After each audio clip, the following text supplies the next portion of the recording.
பாமக நிறுவனர் ராமதாஸ் என்ன முடிவை எடுக்கிறாரோ அதனை ஏற்றுக்கொள்ள தயாராக இருப்பதாக முகுந்தன் தயாராக இருப்பதாக கூறப்படுகிறது. தகவல் வெளியாகி இருக்கிறது. விவரங்களை செய்தியாளர் கோகுல் வழங்க கேட்கலாம். கோகுல், விவரங்களை பகிர்ந்துக்கலாம்.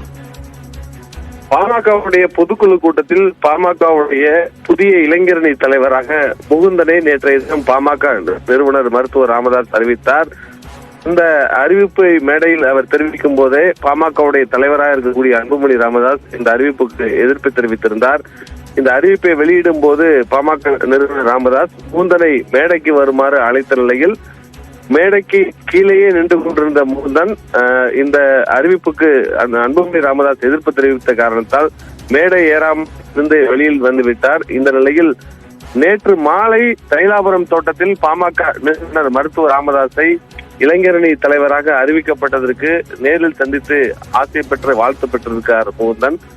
பின்னர் இன்றைய தினம் அன்புமணி ராமதாசும் மருத்துவர் ராமதாசும் தைலாபுரம் தோட்டத்தில் சந்தித்து பேச இருக்கிறார்கள். ஏற்கனவே ஜி.கே. மணி உள்ளிட்ட மூத்த நிர்வாகிகள் இருவரையும் சந்தித்து பேசிய பின்னர் தற்போது தைலாபுரம் தோட்டத்தில் இன்று இன்னும் அன்புமணி ராமதாஸ் மருத்துவர் ராமதாஸை சந்தித்து பேச இருக்கிறார்.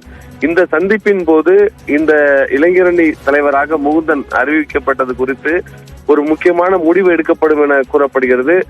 மருத்துவர் ராமதாஸ் என்ன முடிவை அறிவிக்கிறாரோ, என்ன முடிவை எடுக்கிறாரோ அந்த முடிவை முகுந்தன் ஏற்றுக்கொள்ள தயாராக இருப்பதாக நமக்கு தகவல் கிடைக்கப்பட்டிருக்கிறது. குறிப்பாக ஒருவேளை இளைஞரணி தலைவராக இல்லாமல் மற்ற பொறுப்புகளில் தொடர்ந்து ஏற்கனவே அவர் சமூக ஊடக பிரிவு தலைவராக இருக்கிறார்.